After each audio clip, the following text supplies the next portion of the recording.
Hey everyone, in the last two videos, we saw how we can create our first REST API using .NET Core 10, and in the second video, we did see how we can configure the Swagger doc and create the required documentation. And in the current video, we'll be seeing how we can connect our ASP.NET Core API project to SQL Server using Entity Framework. So this is our web API project. We have already enabled Swagger. We have the necessary Swagger NuGet packages installed, and we have few lines of code added in the program.cs in order to enable Swagger. So now let us go to SSMS, our SQL Management Studio. Let's try to connect to our local database. Just click connect, and we'll have our SQL Server setup locally. Now click on databases and create a new database. While creating a new database, you'll have to give your database name. Let's name it as demo and click OK. So this will create the demo database. So once the database is created, if you expand here, you will see all the databases. Just right click on the database, add new query, and here we will be creating our first table. So this will be an employee table. So I have the script ready, so let me just paste that.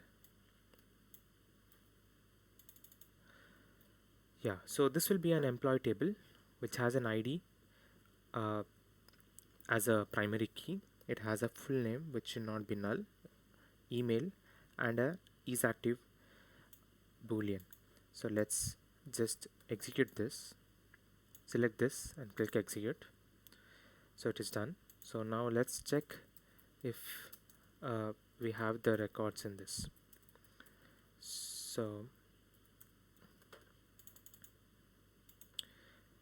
So we see this, which means the table is created. So let's insert two records and check again. So I'm just inserting two records now for time being. I'm inserting one record as Michael Scott, the other one as Dwight Schrute. Let's execute this, and if I try to, I can see these two records. But if I try to insert again, it doesn't, because we have a primary key enabled and the key is already set here. So we are good now. So let's move to our Visual Studio, and here the next step will be to interact with the SQL Server database. That is, it should interact with this and get the data. So for that, we will be using something called an entity framework. So entity framework makes it easy for us to interact with the SQL database. So we can write C# native LINQ queries and get the data. There are other alternatives such as Dapper, in which we can write raw SQL. So in order to enable the entity framework, we'll have to right click on the demo project, go to manage NuGet packages, and then search for entity framework core. Let's just search for entity framework core.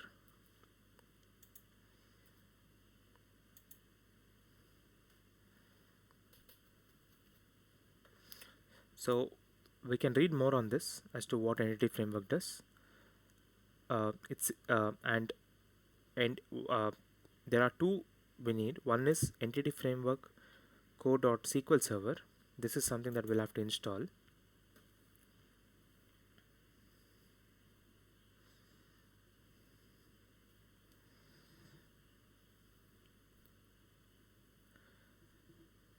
So we'll wait until it installs.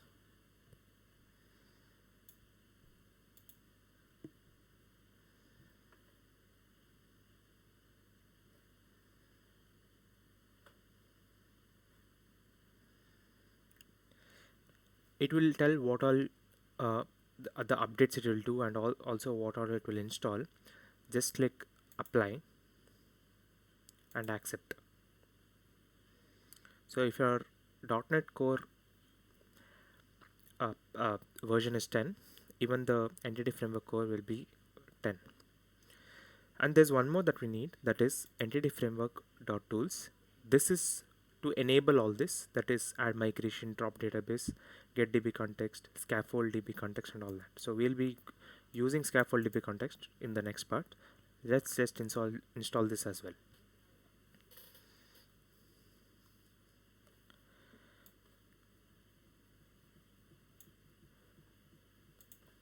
Click apply, click accept.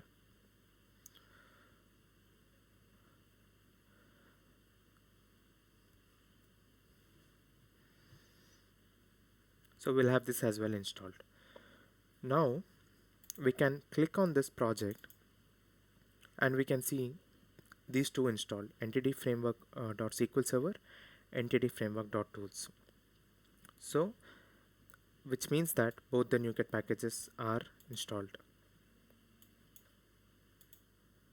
There are three ways in which we can interact with the database. So the first one is the database first approach, in which we have our database already created and then we scaffold and get the code. The second approach is the code first approach, in which we write the models in C# and then we run migrations to have the SQL script and to generate the tables in our SQL. And the last is model first approach, which is a combination, which is a hybrid way of having both models and SQL simultaneously. So we are going ahead with the database first approach. So for that, we'll have to go to tools here, go to NuGet package manager and click on package manager console. So once we click on this, we will have our default project. So since we have only one project, it will be demo, and then there will be a scaffolding command which we'll have to copy paste.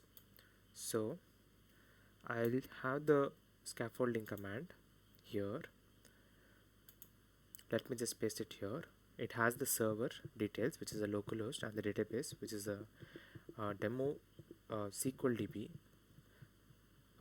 We have named it as just demo, so let me just rename this as demo, and the output directory will be models. The DbContext name will be demo DbContext. So let's try this.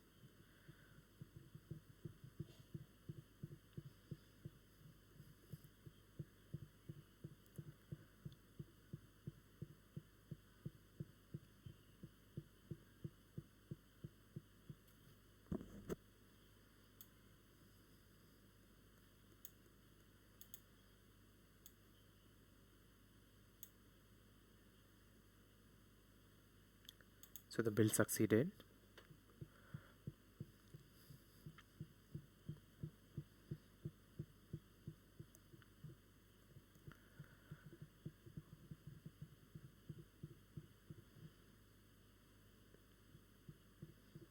This will take some time, and now if we go to our code, we'll be seeing here under context we have our demo DbContext, which we just scaffolded, and we have here the entity, which is employee, and in under models we have the employee class, which is similar to what we already created in our SQL database. So this is how we scaffold in the project to get the DbContext. Next, what we are going to do is try to interact with the database to get the data. So for that, we'll have to make some changes in program.cs, but before that, let's add our connection string in our appsettings.json. So if it's a production, you can add it here. For the local development, you can add it in the development.json, or for now we will add it here itself. So here let's just add connection strings, and we can name this as demo DB connection.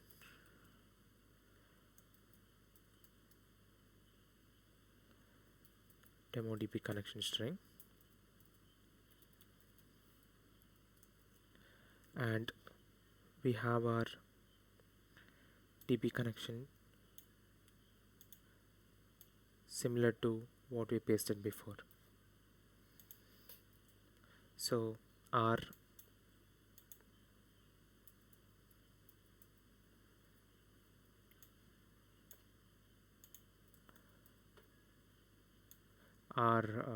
database name is just demo, and yeah, so this is what the connection string is. Now we'll have to go to program.cs. In our program.cs, we'll have to add couple of lines. So after we do add controllers, or before that, what we can do here is get the connection string. So we already got this builder.configuration.get connection string, but our connection string name is demo DB connection string. And once we get that, we try to add the DbContext. So it should be builder.services.add DbContext, our demo DbContext, with the options using this. So this is correct. So let's just it has a missing namespace, so we'll add it. And for this as well, it should be using Entity Framework Core. So we are done with this. Now let's move on to the next step of creating a controller and testing it out. So go to Solution Explorer, right click on controllers, add a new component, add a new item. Here you have the option of adding controller, even scaffolded, which will already give the CRUD operations, the API controller with the rate actions. But we are gonna do it from scratch. So click on API controller, name this as employee controller, and click add. We now have the controller here. So we'll have to dependency injection the DbContext. So the DbContext is demo DbContext. So let me just do that.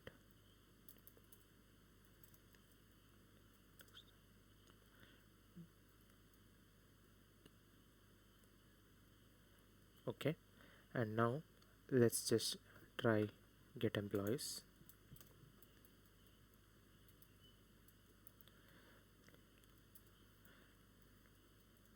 Let's just try to get this data. Let's run this. Let's save everything and try running this.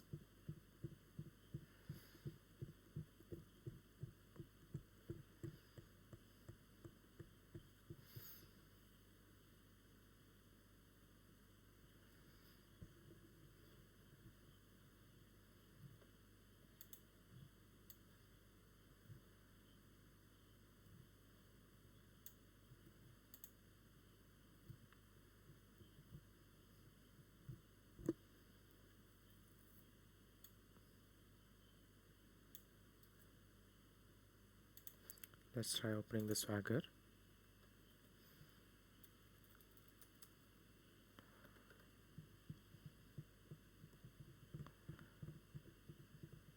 Try to get the employee data.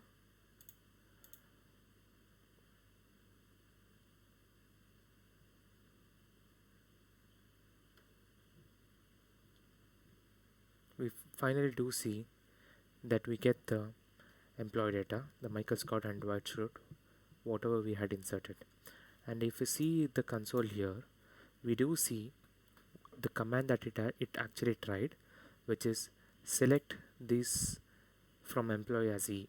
So this is the equivalent of what it actually did. So let's just copy this and try it here and see once if we are getting the same data. and we are getting the same data.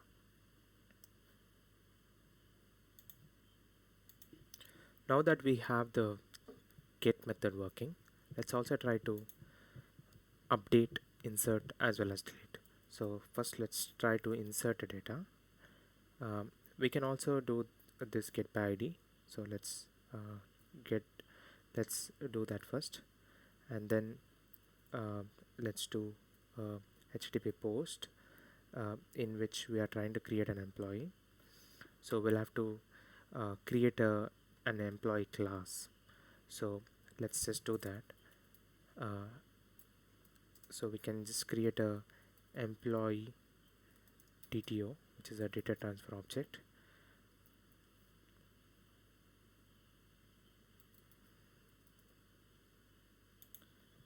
Let's complete the DTO setup. So we have a public class employee DTO, and inside this, just let's copy paste from the employee class here. We don't need the ID, we just need these three. Let's copy this and paste it here. So here let's make use of the DTO. We are trying to add the employee. Okay, since it's expecting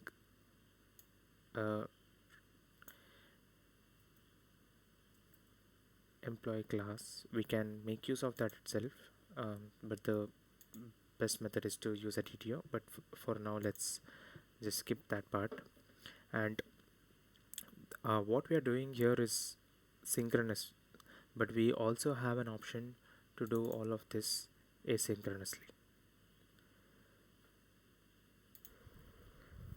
If we would like to run this asynchronously, then we'll have to add async task of iAction result here,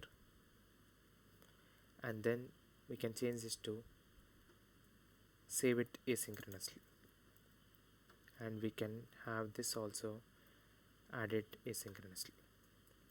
So this way we can have this running asynchronously. This is the post method. Let's just try this. Let's just save it, and to update we can have the put method.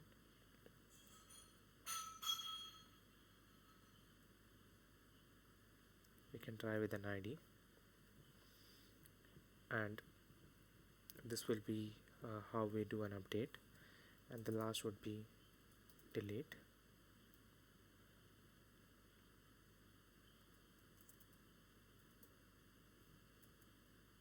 We pass in the ID and we can delete the employee. So we can have all of this done either synchronously or asynchronously. So let's just run this and see how this works. Let's save it and run it.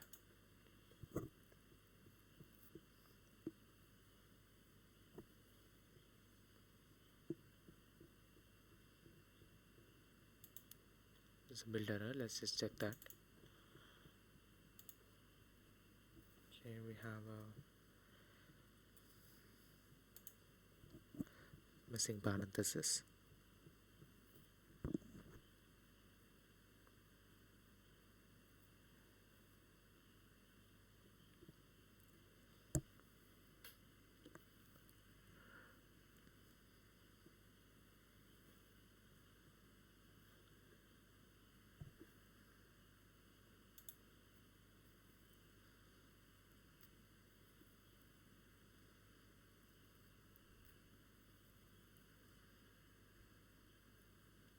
Let's open the Swagger window. Let's reload the Swagger. And we do see the extra endpoints that we added. Let's try get.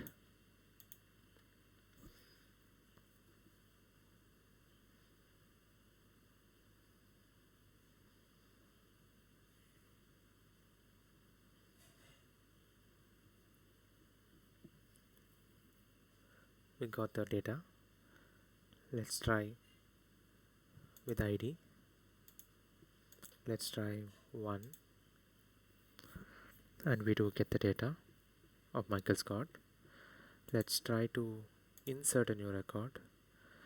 Let's try without giving an ID and see if that works. Let's try with Sheldon Cooper, having email ID as sheldon@outlook.com, and try this. It did insert a record, but let's see what ID it has inserted with. It has inserted with ID 0, but we won't be able to insert another record with ID 0. So for that we'll have to have incremental added to this ID, which we missed. We added only primary key, but we also need to have an increment ID so that the entity framework will insert with the new ID every single time. So now we have inserted the data as well. We get the data. Let's try to do an update for this Sheldon Cooper. Let's try to update his email ID from outlook.com to let's say to or let's just make this is active as false, and let's just update this and see if this change is reflected. We do see Sheldon Cooper's is active is made 0, so it did work. And finally we have the last one, that is delete. Let's try to delete his record. Let's just cross verify here, and we do see his record is deleted. So we can see all the equivalent SQL queries as to what the link queue has converted into. That is, here we can see select top 1 based on ID. Then we can see it doing the insert record. We can also set it doing the update record, and then we can also see it doing the delete as well here at the end. So this is all about link queue making equivalent SQL queries. Link queue is much more advanced than what we just saw, and this DbContext also has many